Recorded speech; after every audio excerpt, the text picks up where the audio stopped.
So I loved that skit. And I love the definition of an app as a piece of software that can run on a device, a phone, the computer, or the internet. And I thought it might be fun to share with you a day in the life of apps. So this was my day yesterday, including the apps I used, which will give a little hint into some of my favorites. Okay? So I woke up on the early side yesterday because I intended to exercise before I worked. The first thing I did was I went to my phone and I looked at the weather app, so I knew how to dress before I went outside. I then looked at email quickly, checked in on Facebook, remembered I needed to send a photo to my mom, so I went to the photo gallery app on my phone, texted her a photo from Mother's Day the day before. I checked my calendar, and I also checked tasks in Outlook on my laptop so I could see what my day held and remind myself how much time I had for my walk. When I was out on my walk, I used Runkeeper to help track how far I went and how the walk went. I used Songza also on my phone. Has anyone heard of Songza? It's kind of like Genius Radio, where you can choose music appropriate for what you're doing, what time of the day it is. It's a lot of fun. Not necessarily to increase productivity, but that's a fun one. I had been recommended to listen to a TED Talk, so I have a TED Talk app on my phone. And while I don't believe in much multitasking, I think we should focus on one thing at a time.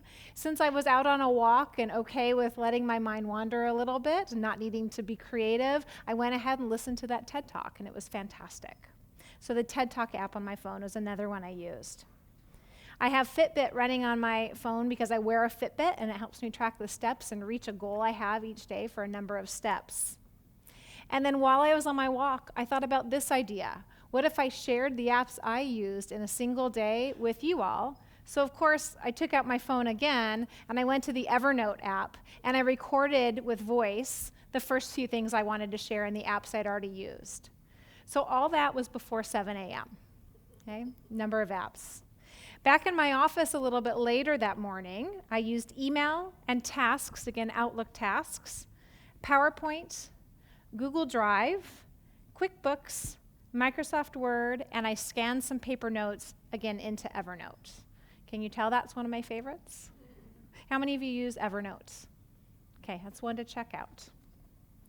I had 2 client appointments yesterday, and on my phone I used a navigation app or Google Maps to help me find the first client whom I hadn't met with before, so I knew I could get there on time. During the appointment with both clients, I used a timer app on my phone to keep us on time and on target and to respect their time to make sure we finished when we needed to. I used Evernote again to capture client notes, and I used the calendar app on my phone so that I could book next appointments with them. That afternoon, I used the Starbucks app at Starbucks to help pay for my drink.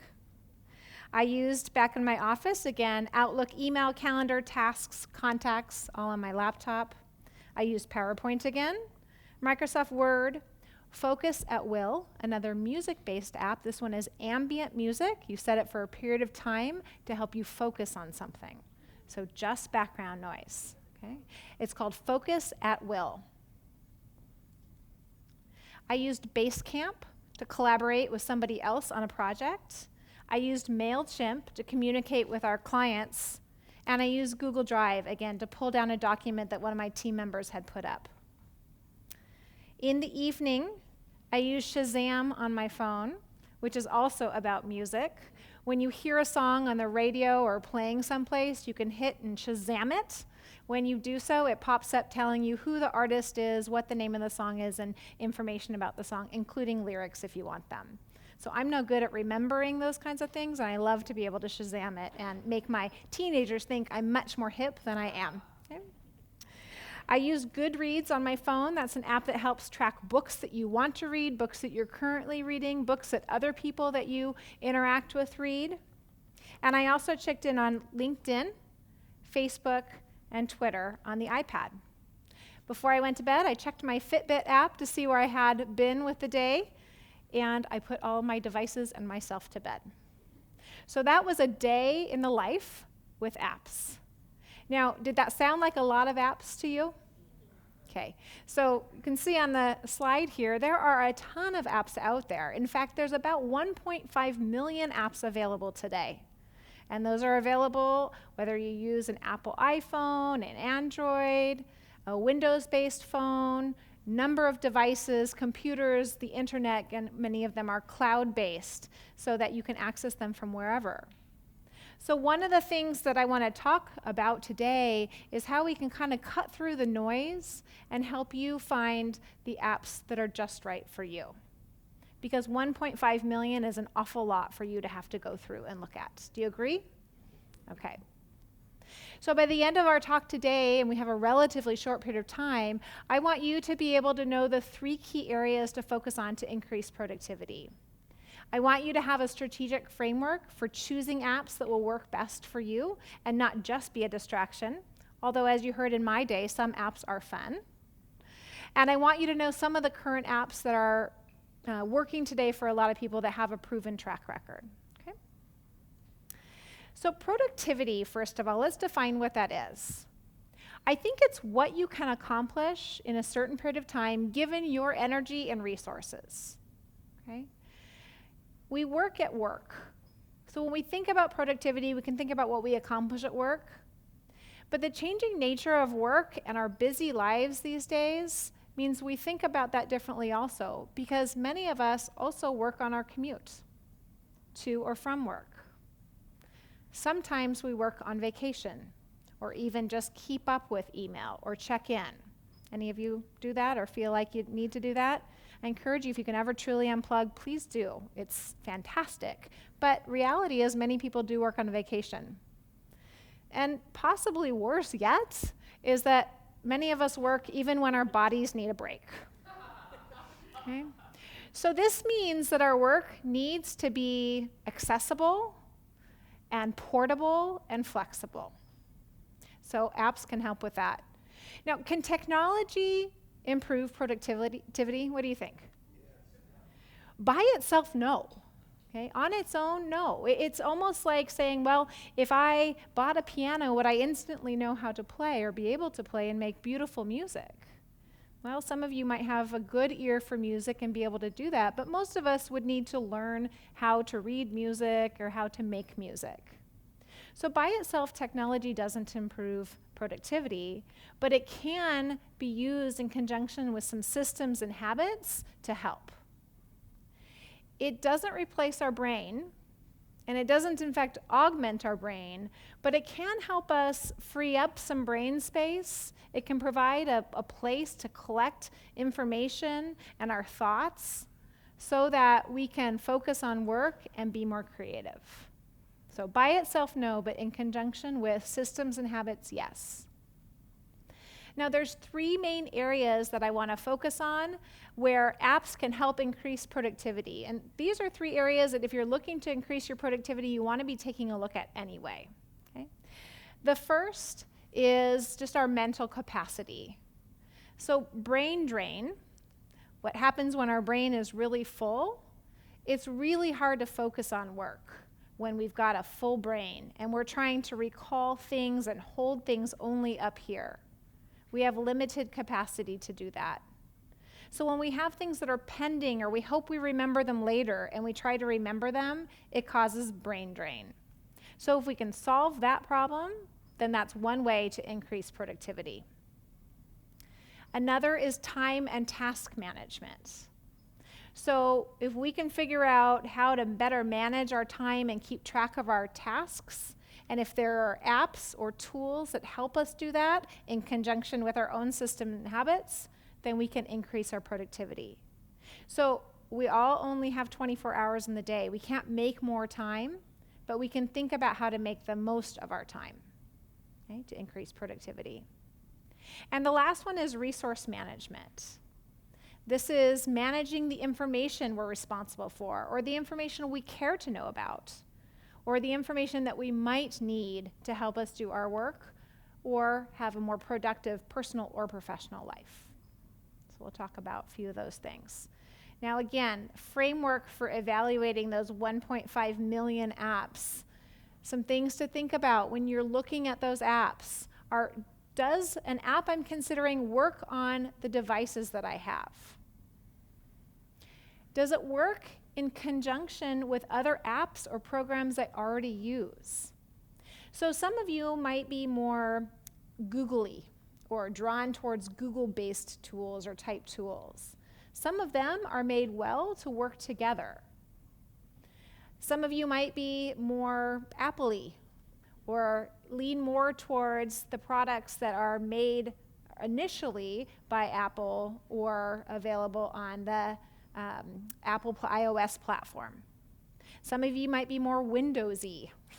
Okay, those are really the three kind of Google, Apple, Windows makers of a lot of the platforms that we're using. So think about what you're already using and is an app made to work in conjunction with others you already have.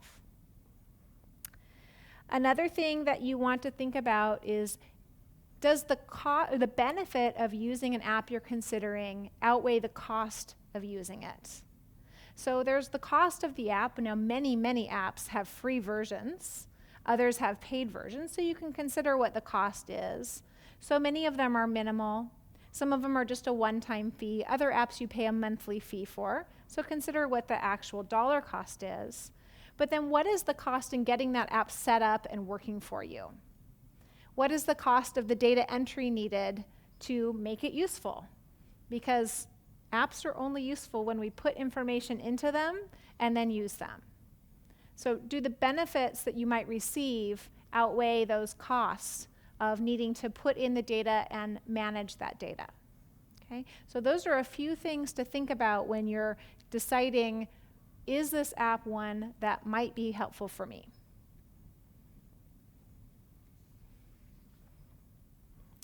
All right, so a couple of specific apps that can help with time management or calendars. And I'm guessing that many of you are already using one of these.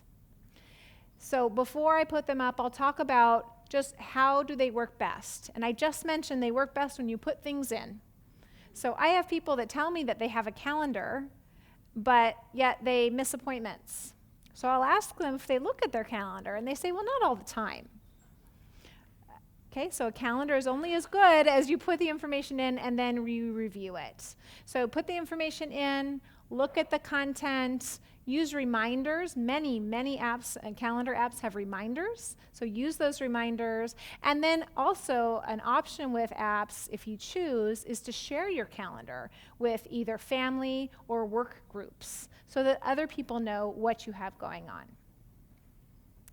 You want to look for a calendar app that works across platforms, so whether you pick up your phone, look at it on the computer or an iPad, that the information is the same, that it syncs so that if you change something in one place, you don't have to manually change it across the board. If it changes on your phone, it will automatically sync and change in the other places. And then does it have some sort of backup? So here are the top 3 for the calendar apps. It's the Google Calendar, it's iCal, and it's the Outlook Calendar. How many of you are using one of those 3 calendars? Okay, it looks like almost everybody here. And do all of you have that on your phone as well as on your laptop, desktop? I'm seeing nodding heads, yes. Great. Task management apps. So there's managing our schedule, and by the way, we are 70% more likely to do something if it's scheduled. So that, again, the importance of using that. So people will schedule appointments, but also keeping track of the other to-dos that we have can be aided by apps. So there's a variety of choices here, but the one message I want to give, besides talking about a few of those, is to think about having one that you use consistently. So this is my love-hate relationship with apps. I love them. Clearly, I'm using them. But it's also frustrating that there are so many new apps that keep coming out that as a productivity expert, I need to test and try and learn a little bit about so that I can talk about them with clients. So if I end up with a little bit of information in this one and a little bit of information in this one and a little bit of this information in this one, I don't have one that I can trust, that I know I can count on. So the message is for you, choose one point of collection for to-dos or tasks. That not only helps you free your brain by knowing there's someplace that you can trust where your to-dos exist, but it also helps you review them and prioritize them regularly. So one point of collection. The apps that are shown here on the slide are Google Keep. The second one is the Apple Reminders, Outlook Tasks, Todoist, Any.do, and Evernote. To-do apps or task management apps can work great if, again, you put the information in there, tell it when you want to be cued for what you want to do, use reminders, and then also if you're comfortable with it, you can use location-based reminders. So you could have your app tell you to pick up milk as you're about to drive by the grocery store. You can have your app tell you or ask you, did you remember your passport as you're leaving the house on a day that you have an international flight? So those work by location, by the GPS on your phone, and some people are comfortable with that and others are not. And that's one other thing to think about when you're selecting apps is how much of a privacy issue can you live with? Are you okay with an app having access to your location, possibly to your calendar, to your social networks, because many of them do work really well because they know other things about your life. If that feels too big brotherish to you, then that's definitely something to keep in mind as you're considering applications that'll work for you. Okay, resource management apps.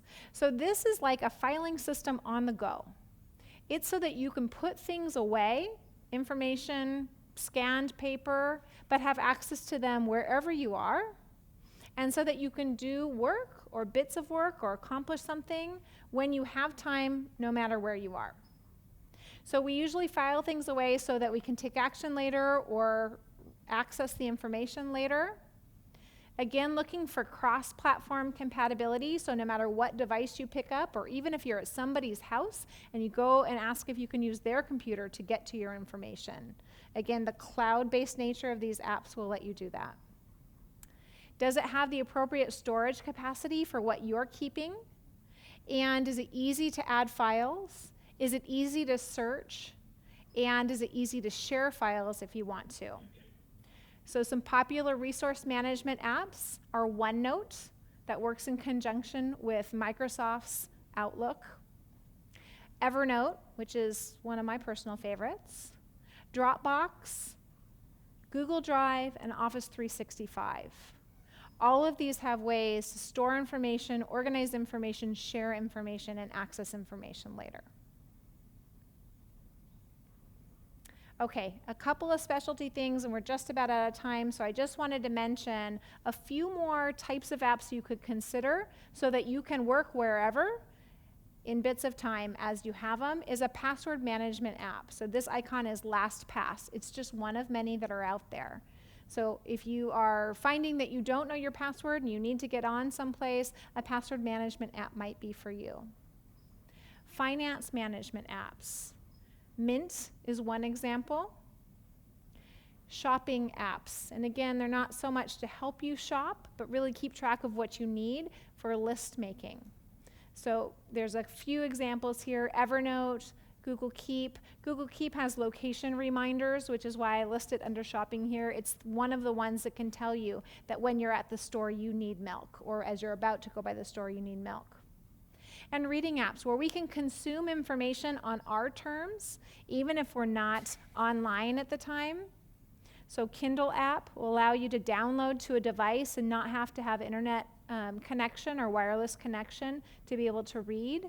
You can do the same thing with Pocket. That's the second icon there. Pocket will allow you to essentially clip things to save to read offline later. And Pinterest, again, if there are things that you want to remember visually to go back to delve into, or a link to click through, that's another one. And then Google Keep again. So I would love to hear from you, and we're out of time today for me to be able to do so. I would love it if you would send me a note about what one of your favorite apps is. I would love to stay connected after today. I'll be around during intermission and a little bit afterwards as well. And you know what? It's easy for us to stay connected because there are some apps for that.